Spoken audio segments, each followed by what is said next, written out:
আমেরিকার সাথে ইরানের যুদ্ধবিরতির অর্থ এই নয় যে যুদ্ধ বন্ধ হয়ে গেছে। ইরান হাড়ে হাড়েই বোঝে আমেরিকা যে কোনো সময় ইরানকে আবারও ছবল মারতে পারে, কারণ মধ্যপ্রাচ্যে এই মুহূর্তে সবচাইতে অসহায় অবস্থায় আছে রক্তপিপাসু গণহত্যাকারী বেঞ্জামিন নেতানিয়াহুর ইসরায়েল রাষ্ট্র। তাই ইসরায়েল রাষ্ট্রকে নতুন করে সহায়তা দেওয়ার জন্য আমেরিকার যে কোনো সময় ইরানের উপরে ঝাঁপিয়ে পড়তে পারে। তাই আয়াতুল্লাহ মুজতবা খামেনি তিনি এই যুদ্ধবিরতির সময়কেই কাজে লাগালেন ইরানকে নতুন করে শক্তিশালী করবার জন্য। আমেরিকার জন্য আজকের দিনে সবচাইতে বড় দুটো দুঃসংবাদ রয়েছে। প্রথম দুঃসংবাদ আপনাদের জন্য, এই মুহূর্তে আমেরিকার অভ্যন্তরে বড়সড় ভূকম্পন শুরু হয়েছে। আমেরিকার ইন্টেলিজেন্সে দেওয়া একটি খবর এই, ডোনাল্ড ট্রাম্পের দেওয়া হুমকিকে উড়িয়ে দিয়ে চীন এবার জাহাজ ভর্তি অস্ত্র পাঠাচ্ছে ইরানের উদ্দেশ্যে। আর এই খবর প্রকাশ করেছে খোদ আমেরিকার গোয়েন্দা বিভাগ। তাই ডোনাল্ড ট্রাম্প যিনি হুমকি দিচ্ছিলেন গোটা ইরানের সিভিলাইজেশনকে ধ্বংস করে দেবে, ইরানকে প্রস্তর যুগে পাঠিয়ে দেবে, সেই আমেরিকা এবার প্রস্তর যুগে যাওয়ার জন্য প্রস্তুত থাকুক। কারণ আমেরিকার জন্য আরো একটা বড় দুর্ঘটনা রয়েছে। আজ স্ট্রেট অফ হরমুজে আমেরিকার তৈরি সবচাইতে দামি একটি ড্রোন বলা খানিকটা ভুলই হবে, আস্ত একটা বড় এয়ারক্রাফট, আমেরিকার বহু টাকা এবং বহু শ্রমের বিনিময়ে তৈরি হওয়া নর্থরপ গ্রুম্যানের তৈরি একটি অত্যাশ্চর্য ড্রোন, যে ড্রোনের কাজ হচ্ছে মাটি থেকে প্রায় 15 কিলোমিটার উচ্চতায় গভীর আকাশ থেকে মাটির সমস্ত খবর গোপনে সংগ্রহ করা।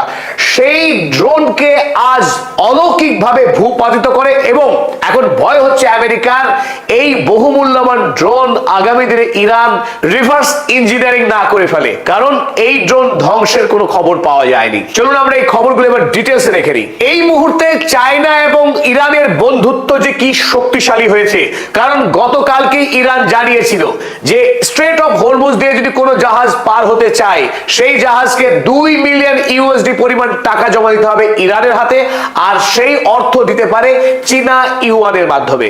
আর এই ইউয়ান আগামী দিনে শক্তিশালী হলে মার্কিন সাম্রাজ্যের পতন যে ঘটবেই সে কথা শি জিনপিং এর চাইতে ভালো আর কেউ বোঝে না। সুতরাং ইরানের মতো গুরুত্বপূর্ণ বন্ধু রাষ্ট্রকে চীন যে অস্ত্র পাঠাবে মার্কিন যুক্তরাষ্ট্রের সঙ্গে সম্ভাব্য যুদ্ধের জন্য, আর সেটা একটি স্বাভাবিক ঘটনা।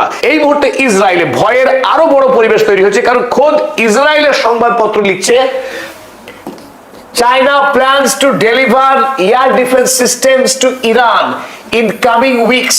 US intelligence reveals, CNN এর খবরকে কোট করেছে খোদ জেরুজালেম পোস্ট। এতদিন ধরে ইরান আমেরিকার বিরুদ্ধে লড়াই যার জন্য খেসারত দিতে হয়েছিল ইরানের কাছে এয়ার ডিফেন্স সিস্টেম শক্তিশালী না থাকা, সেই ত্রুটিটা ইরান শেষ মুহূর্তে এসে অনেকখানি দূর করেছে বাভার 373 এয়ার ডিফেন্স সিস্টেমের মাধ্যমে। নিজস্ব দেশীয় প্রযুক্তি তৈরি সৈয়দ 4 মিসাইল ব্যবহার করেছিল তারা বাভার 373 এয়ার ডিফেন্স সিস্টেমে, যে প্রযুক্তির মাধ্যমে একাধিক মার্কিন যুদ্ধজাহাজকে ভূপাতিত করে দেখিয়েছিল ইরান। এবার সেইখানে নতুন করে ম্যান প্যাডস এর মতো পদাতিক সেনাদের জন্য চীন পাঠাচ্ছে এই ধরনের ম্যান প্যাডস, অর্থাৎ সৈন্যবাহিনী তারা কাঁধে করে ইরান ভূখণ্ডে ঢোকা মার্কিন হেলিকপ্টারকে তাক করে অনায়াসে ধ্বংস করতে পারবে ইরানি আইআরজিসি সেনারা। কারণ এই মুহূর্তে আমেরিকার যে পরীক্ষাটুকু বাকি রয়েছে সেটা হলো স্থলযুদ্ধ। এই স্থলযুদ্ধে যদি আমেরিকা সেনা পাঠায় তাহলে সেই ক্ষেত্রে আমেরিকা সেনা পাঠানোর আগেই বিস্তীর্ণ অঞ্চল জুড়ে ইরানের বোমা বর্ষণ করার সম্ভাবনা রয়েছে, আর সেই বোমা বর্ষণ করার পর ইরানের সৈন্যবাহিনীকে খুন করে তারপরে মার্কিন সেনারা নামবে স্থল বিজয় করতে। সেই কাজ যাতে আমেরিকা কোনোভাবে না করতে পারে তার জন্য চীন এবার জাহাজ ভর্তি এই ধরনের man pads air defence system বানাচ্ছে আইআরজিসির হাত শক্ত করতে। আর এই ম্যান প্যাড ছাড়াও আরো নানান ধরনের শক্তিশালী অস্ত্র জাহাজ ভর্তি হয়ে আসছে ইরানের কাছে। এই মুহূর্তে যদি আমেরিকা এবং ইরান নতুন করে লড়াইয়ে নাও যায়, তবে পাকিস্তানের ইসলামাবাদের আলোচনার টেবিলে কিন্তু এই ম্যান প্যাডস গিয়ে পড়লো, কারণ ইরান আমেরিকার সঙ্গে নেগোসিয়েশনের ক্ষেত্রে ইরানের শক্তি অনেকখানি বৃদ্ধি পাবে। আলোচনার প্রাকলগ্ন থেকেই ইরান যেভাবে আত্মবিশ্বাসী আত্মপ্রত্যয়ী ব্যাট চালিয়ে খেলছে আমেরিকার বিরুদ্ধে, আমেরিকা থেকে খোদ আমেরিকার ভাইস প্রেসিডেন্ট জেডি ভ্যান্সকে উড়ে আসতে হয়েছে পাকিস্তানে, যেটা ইরানের সঙ্গে 47 বছরের বিবাদের মধ্যে এই প্রথম কোন মার্কিন ভাইস প্রেসিডেন্ট সরাসরি ইরানের সঙ্গে সঙ্গে বৈঠক করলেন এবং সেই বৈঠক মুখোমুখি বৈঠক। এর আগে কোনোদিন ইরান এবং আমেরিকা তারা মুখোমুখি বৈঠক করেনি। মুখোমুখি বৈঠকের একটি বড় কারণ, ইরান আমেরিকার সমকক্ষ হতে পেরেছে এই মুহূর্তে। এই 40 দিনের যুদ্ধে ইরান দেখিয়ে দিয়েছে Iran is a major military power in the world. এই মুহূর্তে পৃথিবীর অন্যতম সামরিক শক্তিশালী রাষ্ট্র ইরান, যে মার্কিন যুক্তরাষ্ট্র ইসরায়েলের মতো সামরিক দিক থেকে উন্নত প্রযুক্তি ব্যবহারের রাষ্ট্র হিসেবে যারা খ্যাতনামা, সেই দুই রাষ্ট্রকে একসঙ্গে পিটিয়েছে। তার সঙ্গে গোটা মধ্যপ্রাচ্যে মার্কিন সামরিক ঘাঁটিকে গুড়িয়ে দিয়েছে যে ইরান, সেই ইরান আমেরিকার সঙ্গে চোখে চোখ রেখে কথা বলার যোগ্যতা রাখে। তাই পাকিস্তানে এই মুহূর্তে যে আলোচনা চলছে, সেই আলোচনার টেবিলে ইরানের শক্তিকে আরো অনেক গুণ বাড়িয়ে দিল চীনের পাঠানো অস্ত্র ভর্তি এই জাহাজ। খুব মজার বিষয়, ডোনাল্ড ট্রাম্প মাত্র 3 দিন আগে একটি হুমকি দিয়ে রেখেছিলেন চীনের উদ্দেশ্যে অগ্রিম সতর্কতামূলক ব্যবস্থা হিসেবে। কারণ চীন যদি ইরানের কাছে অস্ত্র পাঠায়, আমেরিকার লড়াই করাটা শক্ত হয়ে যাবে। এটা আন্দাজ করেই ডোনাল্ড ট্রাম্প লিখেছিলেন, আ country supplying military weapons two Iran will be immediately tariffed on any and all goods sold to the United States of America 50% effective immediately। যদি কোনো দেশ ইরানকে অস্ত্র পাঠায়, আবার সেই দেশে যদি আমেরিকাকে পণ্য বিক্রি করতে পাঠায়, সেই দেশের পণ্যের উপরে এখন থেকেই 50% অতিরিক্ত ট্যারিফ লাগু হবে। কোন দেশের কথা বলছেন ডোনাল্ড ট্রাম্প, সেটা কারো বুঝতে বাকি থাকেনি। ডোনাল্ড ট্রাম্প হুমকি দিলেন চীনকে, চীন থোড়াই কেয়ার। এই মুহূর্তে আমেরিকা যুক্তরাষ্ট্রকে সুপার পাওয়ার বলে কেউ আর মানতে চাইছে না, আর চীন তো প্রশ্নই ওঠে না। আমেরিকার গোয়েন্দা বিভাগের কাছে আরো একটি গুরুত্বপূর্ণ সংবাদ রয়েছে, যে সংবাদ ডোনাল্ড ট্রাম্পকে এগালে এক থাপ্পড় ওগালে এক থাপ্পড় দিচ্ছে।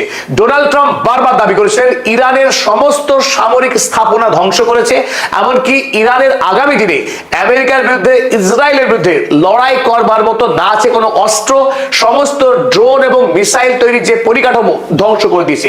Launch pad already obliterated. সেই দেশের কাছে এখনো পর্যন্ত যে বিপুল পরিমাণে অস্ত্র মজুত রয়েছে, হাজার হাজার মিসাইল এবং ড্রোনের এক বিরাট মজুত রয়েছে ইরানের হাতে। এমনকি যে সমস্ত লঞ্চার কিছুটা ক্ষতিগ্রস্ত হয়েছিল, সেগুলোকে অবিলম্বে সারাই করে নিয়ে নতুন উদ্যমে যুদ্ধ শুরু করতে পারে ইরান। এই কথা জানাচ্ছে খোদ আমেরিকার গোয়েন্দা বিভাগ। আর এই খবর কোনো এলেবেলে কাগজ ছাপেনি, আমেরিকার সবচাইতে দামি আমেরিকার ওয়াল স্ট্রিট জার্নাল এই খবর চেপেছে, Iran has thousands of missile and could retrieve launchers, US intelligence finds। US intelligence তারাই খুঁজে পেয়েছে এই সংবাদ। সুতরাং এই খবর বাইরে আসবার পর রক্তপিপাসু বেবি কিলার বেঞ্জামিন নেতানিয়াহু এই মুহূর্তে সবচাইতে বেশি আতঙ্কিত। কারণ এই সিজফায়ার চলাকালীন সময়ে ইরান যে হাত গুটিয়ে বসে নেই, মার্কিন যুক্তরাষ্ট্র বা ইসরায়েল তার সৈন্যকে বিশ্রাম দিচ্ছে আর অস্ত্র নিয়ে নতুন করে ইরানে থাবা বসাবে আর ইরান বসে বসে মার খাবে, এটা মোটেই হবে না। কারণ ইরান আগে থেকেই প্রস্তুত এই যুদ্ধকে দীর্ঘ সময় চালিয়ে যাওয়ার পক্ষে। ইরানের হাতে যথেষ্টই মজুত রয়েছে অস্ত্রের। পরিশেষে সবচাইতে গুরুত্বপূর্ণ খবর, আপনারা স্ক্রিনে ছবিতে যেটা দেখছেন, ড্রোন MQ-4C ট্রিটন, আমেরিকার তৈরি এ যাবৎ সবচাইতে দামি ড্রোন। এই ড্রোনের টেকনোলজি অত্যাধুনিক আর এর মূল্য ভারতীয় টাকায় 2000 কোটি টাকা। একটি ড্রোনের দাম 2000 কোটি টাকা। ক্ষমতা অসীম, 15,000 কিলোমিটারের অধিক রাস্তা পাড়ি দিতে পারে, মাটি থেকে 15 কিলোমিটার উঁচু আকাশ পর্যন্ত ভেসে থাকতে পারে। আর সেই উঁচু আকাশ থেকেই যুদ্ধক্ষেত্রের কোনো একটি নির্দিষ্ট এলাকায় কি ধরনের সামরিক কর্মকাণ্ড চলছে তার পুঙ্খানুপুঙ্খ খবর নিয়ে সেই খবর সামরিক কার্যালয়ে অনায়াসে পাঠিয়ে দেওয়ার সক্ষমতা রাখে। গতকাল আমেরিকা যখন ইরানের সঙ্গে আনুষ্ঠানিক যুদ্ধবিরতি চলছে, সেই সময় স্ট্রেট অফ হরমুজে গোপনে পাঠিয়েছিল এই শক্তিশালী MQ-4C Triton drone. Strait of হরমুজে কি ধরনের কার্যকলাপ চলছে এবং কোন কৌশলে ইরানকে ঘায়েল করে স্ট্রেট অফ হরমুজের দখল নেওয়া যায়, সেই কাজ করতে পাঠানো হয়েছিল এই ড্রোনকে। আর যেমন ওল তেমনি বাঘা তেঁতুল কথায় আছে, ইরান মাটি থেকে 50,000 ফুট উচ্চতায় যখন এই ড্রোন সার্ভেলেন্স চালাচ্ছিল, সেই খবর চলে আসে ইরানের IRGCর হাতে। তৎক্ষণাৎ IRGC এই ড্রোনকে নিয়ন্ত্রণে নিয়ে নেয়।